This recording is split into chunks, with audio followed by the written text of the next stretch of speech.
नमस्ते। आज की इस खास चर्चा में स्वागत है। आज हम भारत के सबसे मशहूर और रहस्यमयी खुफिया अधिकारी, एक असली सुपर स्पाई की रोंगटे खड़े कर देने वाली कहानी डीकोड करने वाले हैं। एक ऐसा इंसान जिसने देश की सुरक्षा का पूरा नक्शा ही बदल कर रख दिया। तो चलिए बिना किसी देरी के सीधे इस रोमांचक सफर में गोता लगाते हैं। अब जरा स्क्रीन पर दिख रहे इस नंबर पर गौर कीजिए, 2555। ये कोई रैंडम आंकड़ा नहीं है, ये पूरे 7 साल हैं। जी हां, 7 साल जो एक भारतीय जासूस ने सीधे पाकिस्तान के दिल में पूरी तरह से एक स्थानीय मुस्लिम बनकर बिताए। सोचिए जरा, हर दिन, हर घंटे, हर पल पकड़े जाने का खौफ, एक हल्की सी चूक और सीधा मौत। इस भयानक दबाव का हम और आप शायद अंदाजा भी नहीं लगा सकते। और हां, गलतियां होने से बाल बाल बची भी। सुनिए ये किस्सा। एक दिन लाहौर की एक दरगाह में सूफी कव्वाली चल रही थी। तभी अचानक एक पाकिस्तानी शख्स बिल्कुल करीब आता है और कान में फुसफुसाता है, भाईजान, आपकी नकली दाढ़ी थोड़ी लटक रही है। बाप रे, मतलब ये सुनकर तो किसी की भी हार्ट बीट रुक जाए ना, है ना? ये पल साफ दिखाता है कि एक जासूस की जिंदगी में जीवन और मौत के बीच का फासला बस एक बारीक से धागे जितना होता है। ऐसा ही एक और किस्सा है। एक बार एक बूढ़े आदमी ने बीच मजार में सीधे टोक दिया, क्या तुम हिंदू हो? तुम्हारे कान छिदे हुए हैं। अब सबसे बड़ा ट्विस्ट देखिए, वो बूढ़ा आदमी खुद पाकिस्तान में छिपा एक हिंदू ही था जिसने जान बचाने के लिए प्लास्टिक सर्जरी कराने की सलाह दी।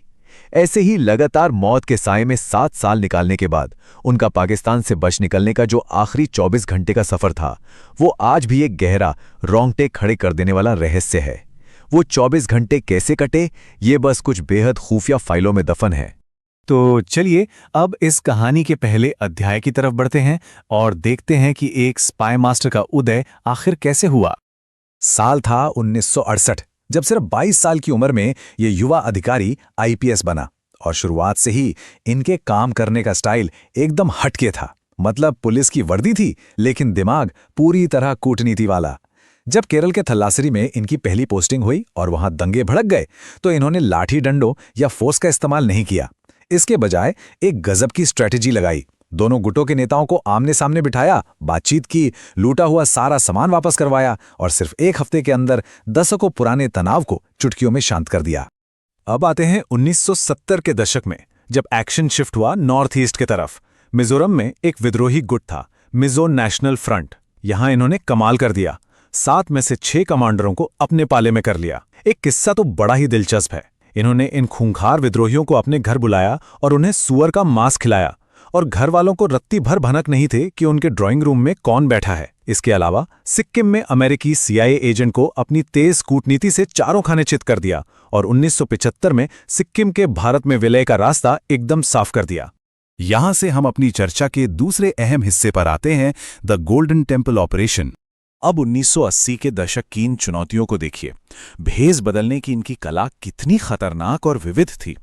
एक तरफ पाकिस्तान के कहूटा में एक भिखारी बनकर नाई की दुकान से पाकिस्तानी न्यूक्लियर साइंटिस्ट के बाल चुरा लिए गए, सिर्फ इसलिए ताकि भारत को उनके परमाणु प्रोग्राम के पक्के सबूत मिल सके। मतलब क्या दिमाग लगाया है। और दूसरी तरफ 1988 में जब अमृतसर के स्वर्ण मंदिर पर अलगाववादियों ने कब्जा किया, तो एक रिक्शा वाले का भेष धरकर खुद को पाकिस्तानी आईएसआई एजेंट बताकर सीधे मंदिर के अंदर सफलतापूर्वक घुसपैठ कर ली। अंदर घुसकर इन्होंने क्या किया? आतंकियों की हर एक लोकेशन का एकदम सटीक नक्शा तैयार किया और फिर इसी ब्लूप्रिंट पर लॉन्च हुआ ऑपरेशन ब्लैक थंडर 2। सबसे पहले पानी और बिजली की सप्लाई काटी गई। फिर गुरु रामदास सराय के पीछे 300 फीट ऊंची पानी की टंकी पर एनएसजी स्नाइपर्स तैनात कर दिए गए। आतंकियों को मनोवैज्ञानिक रूप से इस कदर तोड़ दिया गया कि वो सरेंडर करने पर मजबूर हो गए। नतीजा देखिए, 200 से ज्यादा लोगों ने सरेंडर किया और सबसे बड़ी बात, किसी भी आम नागरिक या सुरक्षाकर्मी की जान नहीं गई। इसी बेमिसाल बहादुरी के लिए इन्हें कीर्ति चक्र से नवाजा गया, जो पुलिस सेवा में मिलना बहुत ही दुर्लभ बात है।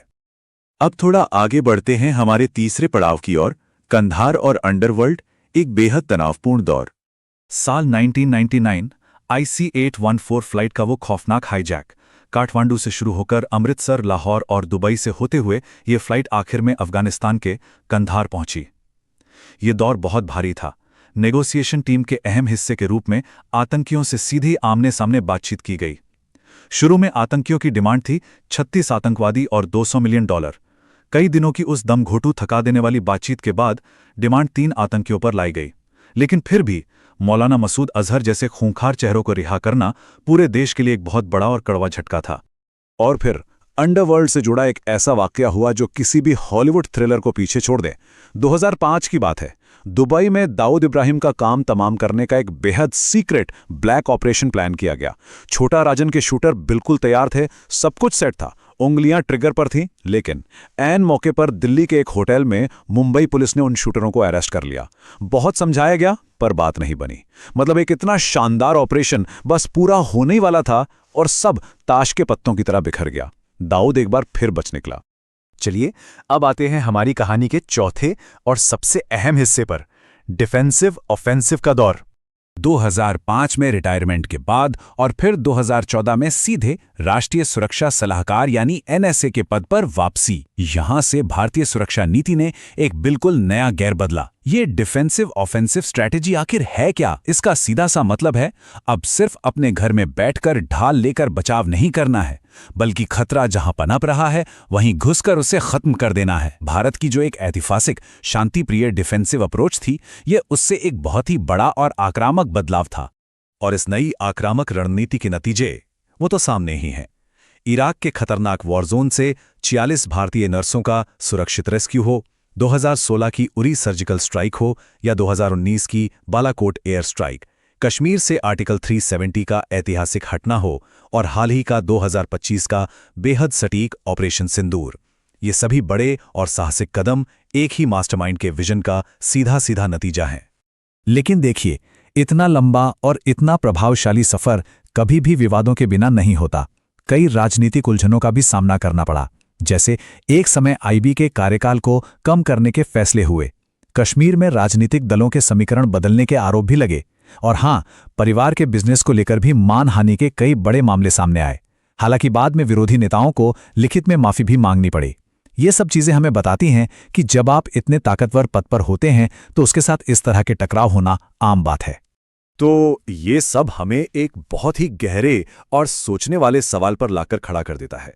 एक अदृश्य जासूस जिसने 7 साल पाकिस्तान की अनजान गलियों में हर रोज मौत को चकमा दिया और 24 घंटे के एक रोंगटे खड़े कर देने वाले ऑपरेशन में वहां से बच निकला। और आज का वो रणनीतिकार जो सरेआम देश की नीतियां तय करता है और कैबिनेट मंत्री का दर्जा रखता है, इन दोनों के बीच की रेखा आखिर कहां खींची जाती है?